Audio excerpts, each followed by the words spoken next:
1998년부터 2005년까지 독일의 제7대 총리를 역임했고 최근 문명국가로의 귀환이라는 자서전을 발간한 슈레더 전 독일 총리를 스튜디오에 직접 보셨습니다. 안녕하세요. Vielen Dank. Ich bin gern gekommen. 예, 저는 방한 기간 중에 택시 드라이버 영화도 관람하였고 또한 이 촛불 혁명에도 지대한 영향과 기여를 했다라는 말씀도 들어서 초대받는 것을 기꺼이 응했습니다. 독일 전직 총리로는 처음 와주셨기 때문에 대단히 감사드리고 더불어서 정치인 슈레더는 한국 언론에 소개가 된 적이 있지만 어떤 사람인지 자연인으로 한 번도 소개된 적이 없어서 저도 궁금해서 개인적인 질문부터 몇 가지 드리겠습니다. 첫 번째 드릴 질문은 제가 자료를 보다 보니까 중학교를 졸업하고 나서 소매상의 판매직으로 일을 하셨더라고요. 고등학교 진학을 안 하고. 왜 고등학교 진학을 안 했는지, 공부를 못 했는지. Nein, ich habe nicht gefaulenzt. 제가 공부를 못하거나 게을리하지는 않았습니다. 그런데 저희가 5형제였거든요. 그리고 저희 어머님은 전쟁 미망인이셨어요. 아하. 아버님이 2차 세계대전 중에 돌아가셨습니다. 따라서 당시에 저희 집안의 형제들은 모두 스스로 각자 해결해야 되는 상황이었죠. 학비를 부모로부터 기대할 수 없었고요.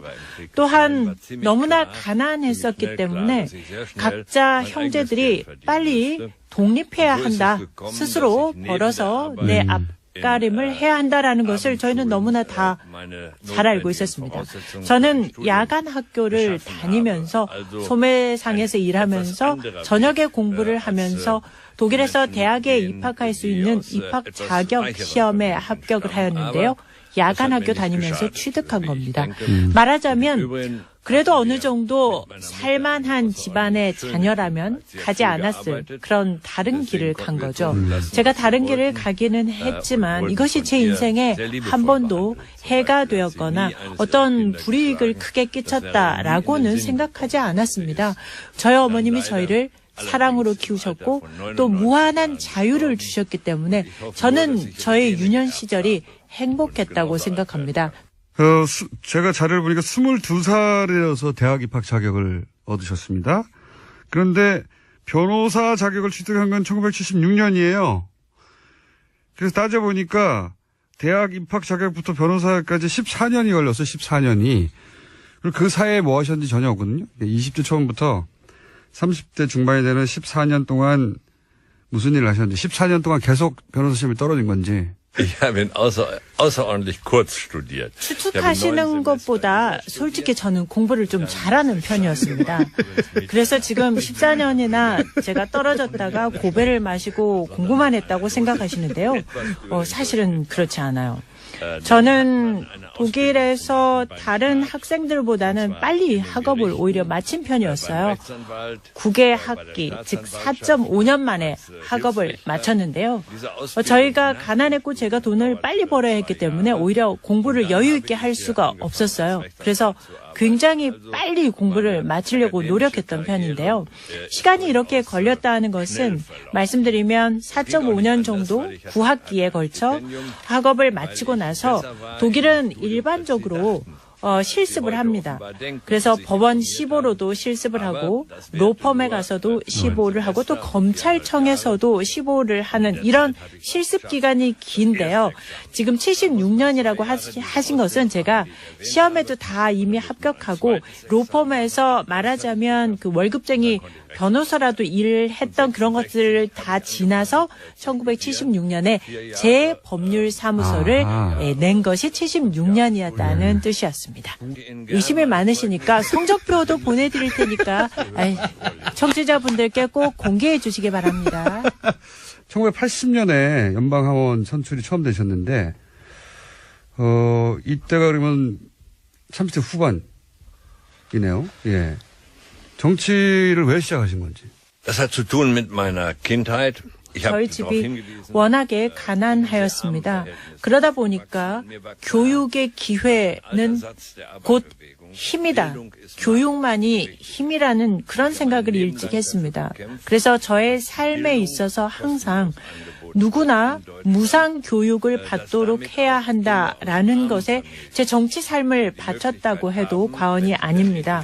그래서 가난한 집 아이들도 부모의 돈이 없어도 열심히 노력만 하고 교육을, 즉 대학 교육을 돈 없어도 받을 수 있는 기회가 있다면 부모가 가진 부에 관계없이 자기 삶에서 성공할 수 있다는 것. 그래서 저는 교육에 있어서 교육의 정의, 모든 사람에게 있어서의 무상교육, 이것을 위해서 헌신했다고 생각합니다. 즉 교육에 있어서의 이러한 정의를 세우기 위해서 필요한 것이 곧 정치였고, 그래서 저는 정치인이 됐습니다. 본인의 이상을 본인이 직접 가능하다는 걸 보여준 셈이네요? 맞습니다. 예를 들어서 무상급식이나 무상교육을 해야 되겠다고 생각했던 정치인들도 많았을 텐데 결국 총리까지 되는 사람은 극소수에 불과하거든요.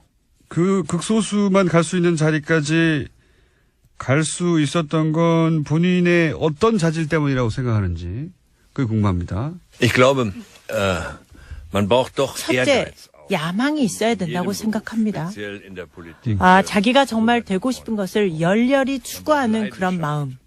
두 번째, 열정이 필요하죠. 다른 어떤 것보다도 나는 이것이 정말 되고 싶다 하는 열정. 그 다음에 세 번째는 커뮤니케이션 능력이라고 생각되는데, 커뮤니케이션은 사실 정치에서 가장 중요한 자질이라고 볼 수도 있습니다. 왜냐하면 정치라는 것이 사람을 이해하고 사람과 소통해야 되고 그들을 감지할 수 있어야 되는데 이것은 탤런트라고 생각합니다. 그리고 제가 지금 말씀드린 이 모든 것들은 태어날 때 갖고 태어나는 것이라기보다는요, 정치적인 삶을 하는 그 프로세스 과정에서 자연스럽게 배워나가고 생겨나가는 일종의 프로세스라고 생각합니다. 네. 본인에게 이건 남들보다 나한테 특별히 있는 유난한 능력이다. 그런 거를 느껴본 어떤 본인의 자질은 없는지, 요건 내가 너무 잘하는 것 같아. 그런 게 없었는지. Nein, das kann ich ja nicht machen. 이것만큼 내가 이러하지라는 표현들은요, 자화자찬이라고 생각합니다. 사실 자화자찬은 해서는 안 된다고 생각을 하고요. 타인과의 비교도 항상 부적절하다는 생각을 갖고 있는데요. 그렇게 물어보시니까 한번 생각을 해보면 제가 변호사를 할 때나 정치인으로서 활동을 할 때도 어떤 과정에서든 저는 상당히 저 자신에게 만족하는 편이었습니다. 때로는 극심하게 어려운 시기도 있었고 또 매우 내리기가 어려운 결정들도 있었어요. 그래서 그렇게 고심하고 괴로운 순간들에서도 저는 제 자신을 항상 나는 행복한 사람이다 라고 느끼는 마음이 있었어요. 왜냐하면 저는 제가 되고자 하는 말씀드린 제 꿈을 이루었고 그것은 제가 항상 원했던 것이었기 때문에 그것을 이루었다라는 그런 어떤 만족감 또는 행복하다는 생각을 갖고 있었습니다. 저 스스로한테 족하다라는 생각을 갖고 있었습니다. 그건 제가 보기엔 부모님 감사드려야 할 것 같은데 낙천적이고 긍정적이고 자존감이 강하고 저도 그래요. 저도 그런데 그거는 물려받은 겁니다. 생각해보면. 독일 총리를 하셨으니까 이 질문을 드리지 않을 수가 없습니다. 이제, 분단 국가인 우리로서는 독일의 통일을 굉장히 부러워하는데, 이 우리 한반도 문제에 있어서 예를 들어서 가장 강력한 영향을 미치는 미국은, 통일을 표면적으로는 지지한다고 하지만 남한에는 실제로 그동안의 역사를 보면 실제 통일을 지지했었다면 북한과 평화협정을 맺고 그리고 북한의 체제 보장을 약속해서 이 평화적인 환경을 오랫동안 지속될 수 있는 평화 환경을 만들었어야 하는데 지금 60년 이상 평화협정을 맺지 않고 있기 때문에 이 남북의 긴장 관계를 군사적으로 경제적으로 전략적으로 미국 이익에 부합되도록 활용한 측면이 있어 보이거든요.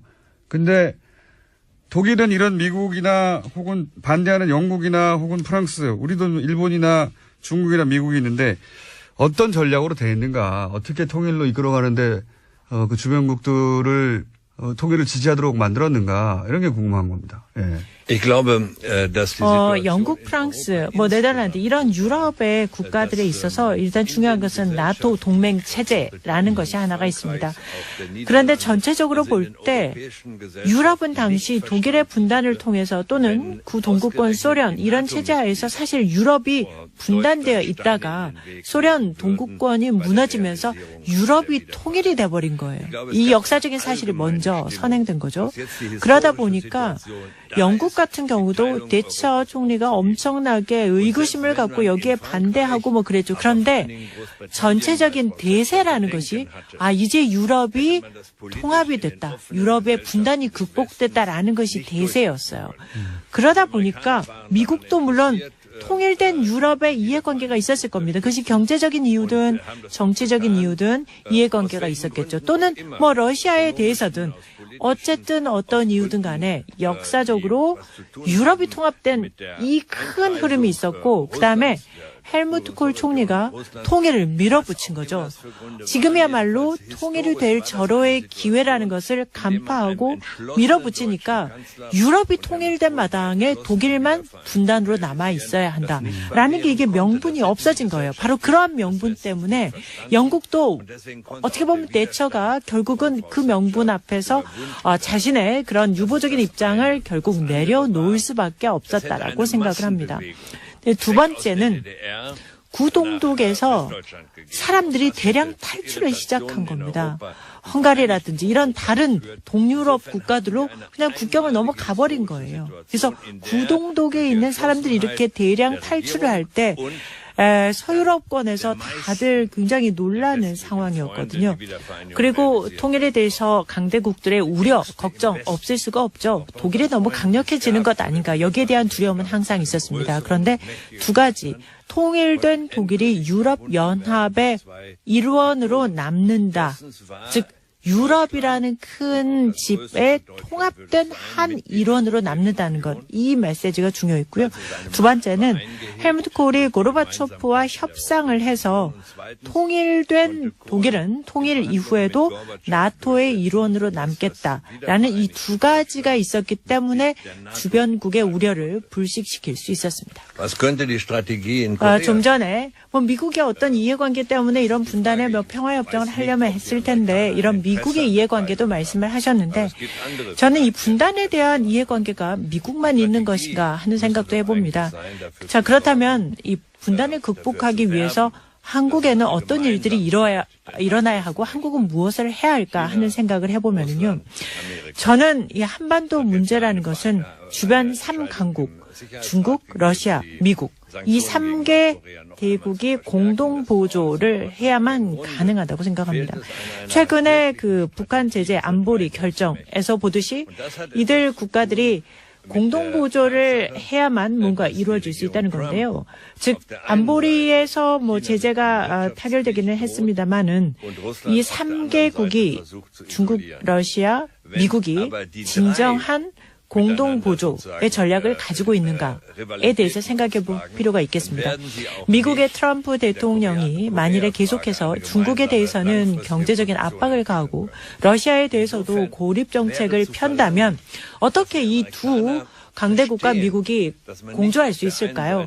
이들이 이 3개국이 라이벌 관계를 계속해서 유지한다면 한반도 문제에 있어서 장기적인 관점의 합의 또는 공조는 쉽지 않아 보입니다. 또한 미국의 이해관계, 또 미국이 반드시 이해하고 넘어가야 하는 것은 중국에 대해서 경제적인 압박, 러시아에 대한 고립 정책 이런 것을 계속하게 되면 절대 이 두 국가가 미국에 대해서 공조를 할 이유가 없다는 것이죠. 그런데 지금 현재 한국의 새 정부가 방향을 설정한 것을 보니까 제가 볼 때는 꽤 괜찮은 방향 설정을 하고 있다고 생각이 듭니다. 그중에서도 에너지 분야를 보면은요. 한국이 러시아와 협력할 분야가 아마 에너지 분야라고 생각하고 움직이는 것 같은데 저는 이 새로운 정부의 시도들이 상당히 이 관계를 개선하는 데 도움이 될 수 있다고 보고요. 통일과 관련해서도 장기적으로 솔루션이나 전략이 필요하겠구나라는 생각들을 해봅니다. 미국 얘기가 나와서 관련해서 한 가지를 더 여쭤보자면 독일은 유럽에서 가장 굳건한 미국의 우방국 중에 하나였어요. 그런데 최근에 트럼프 정부가 들어서고 나서 메르켈 총리가 유럽 문명은 유럽 스스로 맞서야 한다라고도 하고 미국 안보 협력을 영구적으로 기대할 수 없다고도 하고 이런 발언들이 나오는데 독일과 미국의 관계가 아주 근본적으로 바뀌는 그런 시대에 접어들어섰나요? 어떻게 이해해야 합니까? Nein, das glaube ich nicht. 제가 볼 때 근본적인 어떤 관계 변화라고는 할 수 없을 것 같습니다. 그렇지만 변화가 있는 것은 사실이고요. 사실 제가 총리 재임 시절에 부르짖었던 것이 상대적인 외교 정치의 독립성이었던 것이고요. 그런 의미에서 저는 이라크 전쟁 참전을 반대했었습니다. 우리의 대외 정책은 워싱턴에서 결정되는 것이 아니라 베를린에서 결정한다라는 것을 표방하고 참전 반대를 했던 것이죠. 물론 이러한 저희의 상대적 독립성의 외교가 미국 사람들이 좋아할 리는 없었을 것입니다. 그러나 그렇다고 해서 저는 미국도 그것을 인정할 수밖에 없다고 생각하고요. 또 유럽 내에서의 어떤 균형, 또 나토 동맹국 내에서의 내적 결속 강화 이런 것들은 당연히 적절한 것이며 그렇게 한다고 해서 지금 말씀드린 유럽 내의 어떤 강화나 나토 동맹국 간의 강화가 미국에 반대한다는 의미는 절대 아닙니다. 미국과의 관계가 근본적으로 변한다기보다는 독일의 독립성, 외교의 독립성 이게 이제보다 더 강조되어야 한다는 게 총리님 시절의 이야기였고 실제 그런 방향으로 가고 있다 지금.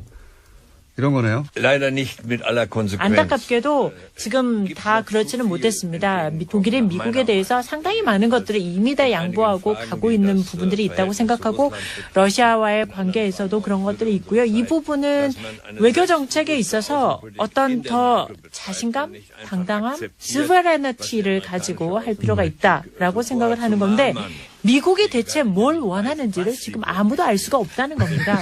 예측 가능성이라는 게 있어야 하는 건데 하루가 다르게 트위터에다 대고 오늘은 이 말을 내일은 저 말을 해대면 이 예측 불가능성에 나라가 휘둘리게 된다는 거죠. 그렇기 때문에 중요한 것은 유럽이 가지고 있는 합리성을 가지고 더 자신감을 갖고 대외 외교 정책을 해야 한다는 거죠. 알겠습니다. 방금 트럼프 대통령에 대해서 평가하신 셈인데 다시 한번 트럼프 대통령에 대해서 어떻게 평가하냐고 제가 독립적인 질문을 드리면요. 별도에.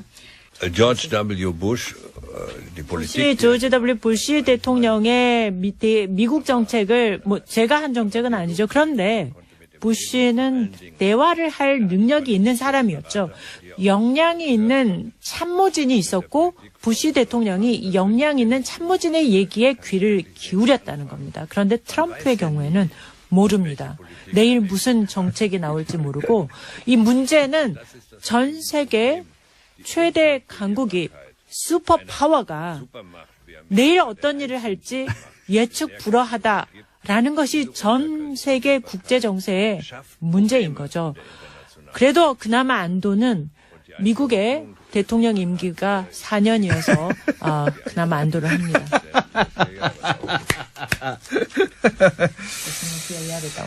지금 그런 트럼프하고 이야기를 어떻게 우리 한국의 보수 세력이 주고받고 있냐면 전술핵을 한반도에 다시 배치하자.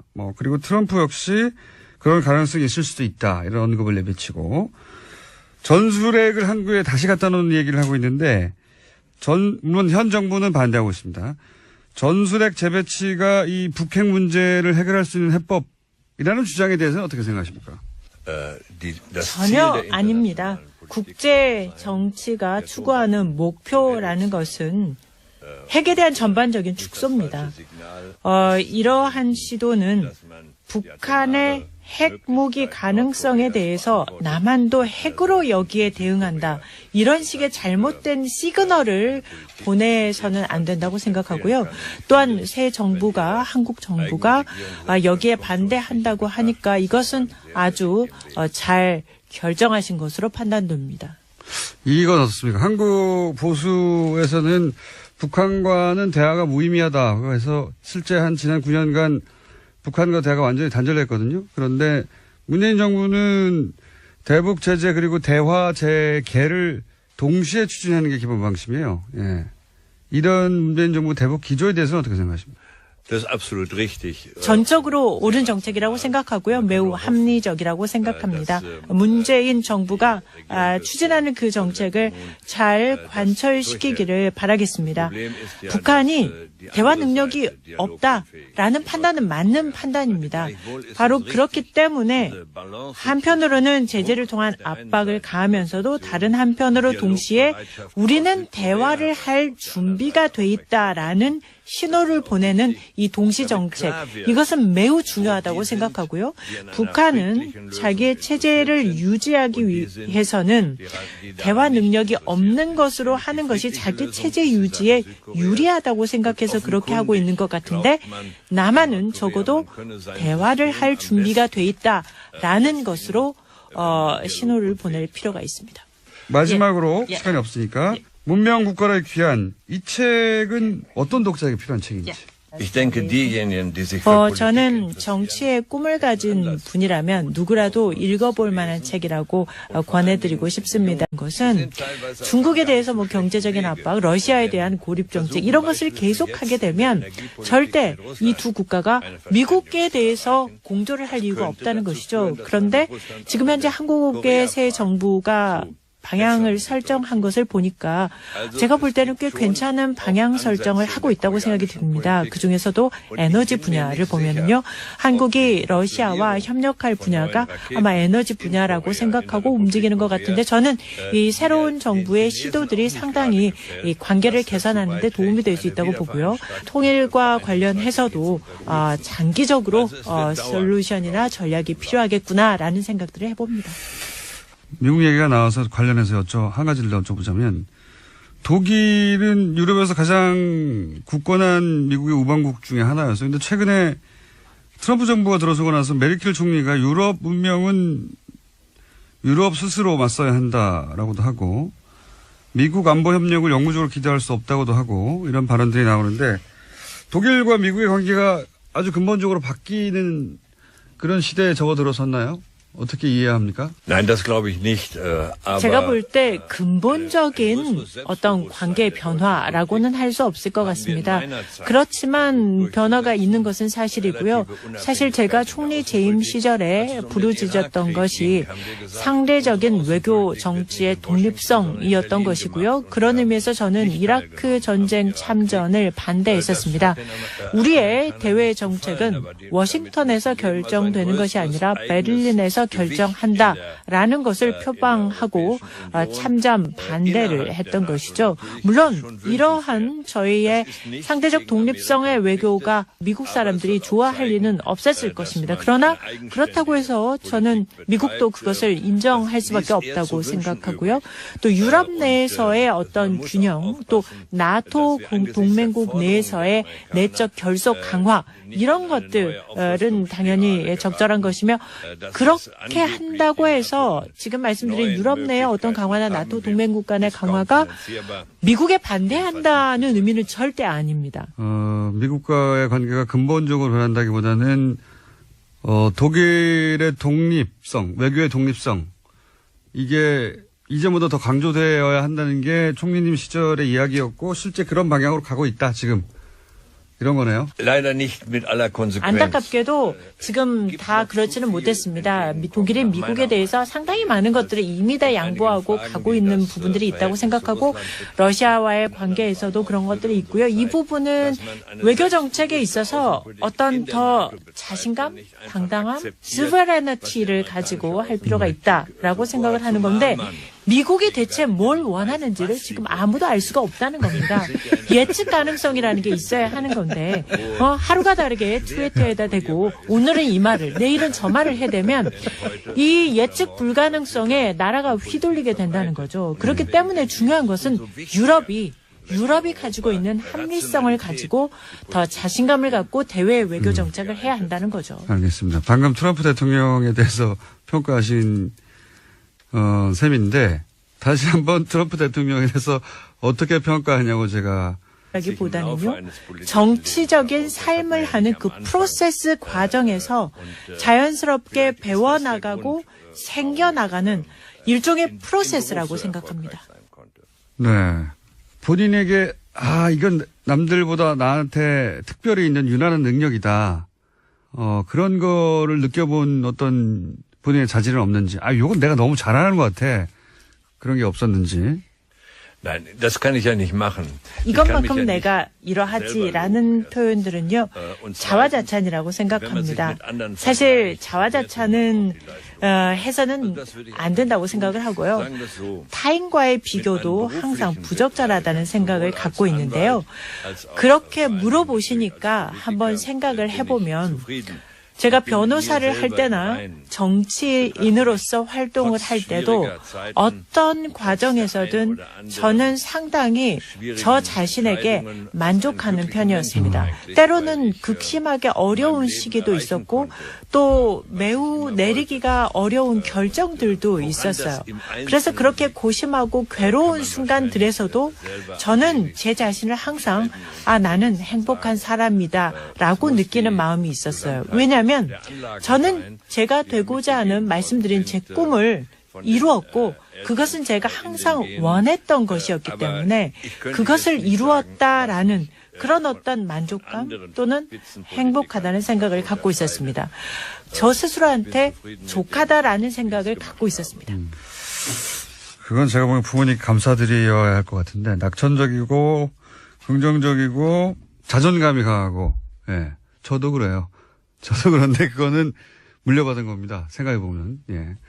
독일 총리를 하셨으니까 이 질문을 드리지 않을 수가 없습니다. 이제, 분단 국가인 우리로서는 독일의 통일을 굉장히 부러워하는데 이 우리 한반도 문제에 있어서 예를 들어서 가장 강력한 영향을 미치는 미국은 통일을 표면적으로는 지지한다고 하지만 남한에는 실제로 그동안의 역사를 보면 실제 통일을 지지했었다면 북한과 평화협정을 맺고 그리고 북한의 체제 보장을 약속해서 이 평화적인 환경을 오랫동안 지속될 수 있는 평화 환경을 만들었어야 하는데 지금 60년 이상 평화협정을 맺지 않고 있기 때문에 이 남북의 긴장관계를 군사적으로 경제적으로 전략적으로 미국 이익에 부합되도록 활용한 측면이 있어 보이거든요. 근데 독일은 이런 미국이나 혹은 반대하는 영국이나 혹은 프랑스, 우리도 일본이나 중국이나 미국이 있는데 어떤 전략으로 돼 있는가, 어떻게 통일로 이끌어가는데 그 주변국들을 통일을 지지하도록 만들었는가 이런 게 궁금한 겁니다. Ich glaube, dass die 영국, 프랑스, 네덜란드 이런 유럽의 국가들에 있어서 일단 중요한 것은 나토 동맹 체제라는 것이 하나가 있습니다.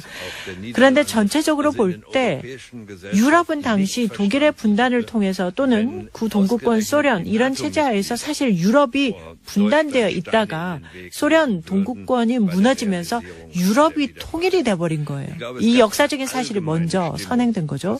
그러다 보니까 영국 같은 경우도 대처 총리가 엄청나게 1998년부터 2005년까지 독일의 제7대 총리를 역임했고 최근 문명국가로의 귀환이라는 자서전을 발간한 슈레더 전 독일 총리를 스튜디오에 직접 보셨습니다. 안녕하세요. Vielen Dank. Ich bin gern gekommen. 저는 방한 기간 중에 택시 드라이버 영화도 관람하였고 또한 이 촛불 혁명에도 지대한 영향과 기여를 했다라는 말씀도 들어서 초대받는 것을 기꺼이 응했습니다. 독일 전직 총리로는 처음 와주셨기 때문에 대단히 감사드리고 더불어서 정치인 슈레더는 한국 언론에 소개가 된 적이 있지만 어떤 사람인지 자연인으로 한 번도 소개된 적이 없어서 저도 궁금해서 개인적인 질문부터 몇 가지 드리겠습니다. 첫 번째 드릴 질문은 제가 자료를 보다 보니까 중학교를 졸업하고 나서 소매상의 판매직으로 일을 하셨더라고요. 고등학교 진학을 안 하고. 왜 고등학교 진학을 안 했는지, 공부를 못 했는지. Nein, ich habe nicht gefaulenzt. 제가 공부를 못하거나 게을리하지는 않았습니다. 그런데 저희가 5형제였거든요. 네. 그리고 저희 어머님은 전쟁 미망인이셨어요. 아하. 아버님이 2차 세계대전 중에 돌아가셨습니다. 따라서 당시에 저희 집안의 형제들은 모두 스스로 각자 해결해야 되는 상황이었죠. 학비를 부모로부터 기대할 수 없었고요. 또한 너무나 가난했었기 때문에 각자 형제들이 빨리 독립해야 한다. 스스로 벌어서 내 앞가림을 해야 한다라는 것을 저희는 너무나 다 잘 알고 있었습니다. 저는 야간 학교를 다니면서 소매상에서 일하면서 저녁에 공부를 하면서 독일에서 대학에 입학할 수 있는 입학 자격 시험에 합격을 하였는데요. 야간 학교 다니면서 취득한 겁니다. 말하자면 그래도 어느 정도 살만한 집안의 자녀라면 가지 않았을 그런 다른 길을 간 거죠. 제가 다른 길을 가기는 했지만 이것이 제 인생에 한 번도 해가 되었거나 어떤 불이익을 크게 끼쳤다라고는 생각하지 않았습니다. 저희 어머님이 저희를 사랑으로 키우셨고 또 무한한 자유를 주셨기 때문에 저는 저의 유년 시절이 행복했다고 생각합니다. 제가 자료를 보니까 22살이어서 대학 입학 자격을 얻으셨습니다. 그런데 변호사 자격을 취득한 건 1976년이에요. 그래서 따져보니까 대학 입학 자격부터 변호사까지 14년이 걸렸어요. 14년이. 그리고 그 사이에 뭐 하셨는지 전혀 없거든요. 20대 초반부터 30대 중반이 되는 14년 동안 무슨 일을 하셨는지, 14년 동안 계속 변호사 시험에 떨어진 건지. Ich habe ihn außerordentlich kurz studiert. 추측하시는 것보다 솔직히 저는 공부를 좀 잘하는 편이었습니다. 그래서 지금 14년이나 제가 떨어졌다가 고배를 마시고 공부만 했다고 생각하시는데요. 사실은 그렇지 않아요. 저는 독일에서 다른 학생들보다는 빨리 학업을 오히려 마친 편이었어요. 9개 학기, 즉 4.5년 만에 학업을 마쳤는데요. 저희가 가난했고 제가 돈을 빨리 벌어야 했기 때문에 오히려 공부를 여유 있게 할 수가 없었어요. 그래서 굉장히 빨리 공부를 마치려고 노력했던 편인데요. 시간이 이렇게 걸렸다 하는 것은 말씀드리면 4.5년 정도 9학기에 걸쳐 학업을 마치고 나서 독일은 일반적으로 실습을 합니다. 그래서 법원 시보로도 실습을 하고 로펌에 가서도 시보를 하고 또 검찰청에서도 시보를 하는 이런 실습 기간이 긴데요. 지금 76년이라고 하신 것은 제가 시험에도 다 이미 합격하고 로펌에서 말하자면 그 월급쟁이 변호사라도 일을 했던 그런 것들을 다 지나서 1976년에 제 법률 사무소를 낸 것이 76년이었다는 뜻이었습니다. 의심이 많으시니까 성적표도 보내드릴 테니까 청취자분들께 꼭 공개해 주시기 바랍니다. 1980년에 연방하원 선출이 처음 되셨는데 이때가 그러면 30대 후반이네요. 예. 정치를 왜 시작하신 건지. Das hat zu tun mit meiner Kindheit. 저희 집이 워낙에 가난하였습니다. 그러다 보니까 교육의 기회는 곧 힘이다. 교육만이 힘이라는 그런 생각을 일찍 했습니다. 그래서 저의 삶에 있어서 항상 누구나 무상 교육을 받도록 해야 한다라는 것에 제 정치 삶을 바쳤다고 해도 과언이 아닙니다. 그래서 가난한 집 아이들도 부모의 돈이 없어도 열심히 노력만 하고 교육을, 즉 대학 교육을 돈 없어도 받을 수 있는 기회가 있다면 부모가 가진 부에 관계없이 자기 삶에서 성공할 수 있다는 것. 그래서 저는 교육에 있어서 교육의 정의, 모든 사람에게 있어서의 무상교육, 이것을 위해서 헌신했다고 생각합니다. 즉 교육에 있어서의 이러한 정의를 세우기 위해서 필요한 것이 곧 정치였고 그래서 저는 정치인이 됐습니다. 본인의 이상을 본인이 직접 가능하다는 걸 보여준 셈이네요. Ja, das 맞습니다. 예를 들어서 무상급식이나 무상교육을 해야 되겠다고 생각했던 정치인들도 많았을 텐데 결국 총리까지 되는 사람은 극소수에 불과하거든요. 그 극소수만 갈 수 있는 자리까지 갈 수 있었던 건 본인의 어떤 자질 때문이라고 생각하는지 그게 궁금합니다. Ich glaube, man braucht doch 첫째, Ehrgeiz. 야망이 있어야 된다고 생각합니다. Speziell in der Politik. 자기가 정말 되고 싶은 것을 열렬히 추구하는 그런 마음. 두 번째, 열정이 필요하죠. indem man lieber 다른 어떤 것보다도 나는 이것이 정말 되고 싶다 하는 열정. braucht auch 그 다음에 세 번째는 gewisse 커뮤니케이션 능력이라고 생각되는데, kommunizieren zu können. 커뮤니케이션은 사실 정치에서 가장 중요한 자질이라고 볼 수도 있습니다. 왜냐하면 정치라는 것이 사람을 이해하고 사람과 소통해야 되고 그들을 감지할 수 있어야 되는데 이것은 탤런트라고 생각합니다. 그리고 제가 지금 말씀드린 이 모든 것들은 태어날 때 갖고 태어나는 것이라 의구심을 갖고 여기에 반대하고 뭐 그랬죠. 그런데 전체적인 대세라는 것이 이제 유럽이 통합이 됐다. 유럽의 분단이 극복됐다라는 것이 대세였어요. 그러다 보니까 미국도 물론 통일된 유럽의 이해관계가 있었을 겁니다. 그것이 경제적인 이유든 정치적인 이유든 이해관계가 있었겠죠. 또는 뭐 러시아에 대해서든 어쨌든 어떤 이유든 간에 역사적으로 유럽이 통합된 이 큰 흐름이 있었고 그다음에 헬무트 콜 총리가 통일을 밀어붙인 거죠. 지금이야말로 통일이 될 절호의 기회라는 것을 간파하고 밀어붙이니까 유럽이 통일된 마당에 독일만 분단으로 남아 있어야 한다라는 게 이게 명분이 없어진 거예요. 바로 그러한 명분 때문에 영국도 어떻게 보면 대처가 결국은 그 명분 앞에서 자신의 그런 유보적인 입장을 결국 내려놓을 수밖에 없었다라고 생각을 합니다.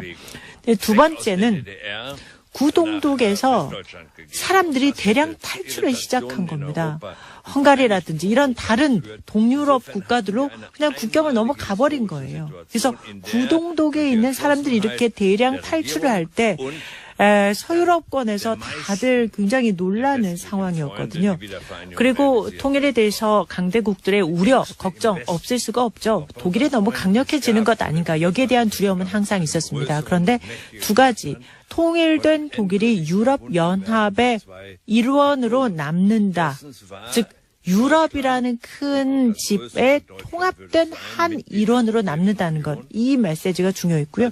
두 번째는 헬무트 콜이 고르바초프와 협상을 해서 통일된 독일은 통일 이후에도 나토의 일원으로 남겠다라는 이 두 가지가 있었기 때문에 주변국의 우려를 불식시킬 수 있었습니다. 좀 전에 미국의 어떤 이해관계 때문에 이런 분단의 평화협정을 하려면 했을 텐데 이런 미국의 이해관계도 말씀을 하셨는데 저는 이 분단에 대한 이해관계가 미국만 있는 것인가 하는 생각도 해봅니다. 자, 그렇다면 이 분단을 극복하기 위해서 한국에는 어떤 일들이 일어나야 하고 한국은 무엇을 해야 할까 하는 생각을 해보면요.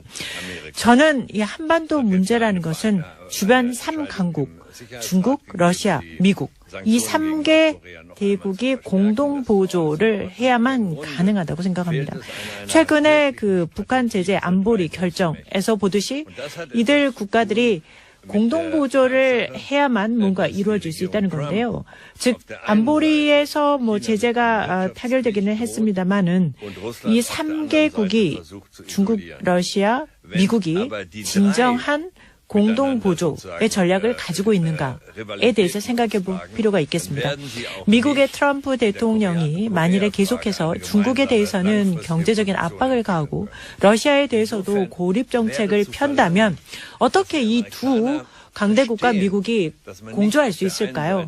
이들이 이 3개국이 라이벌 관계를 계속해서 유지한다면 한반도 문제에 있어서 장기적인 관점의 합의 또는 공조는 쉽지 않아 보입니다. 또한 미국의 이해관계, 또 미국이 반드시 이해하고 넘어가야 하는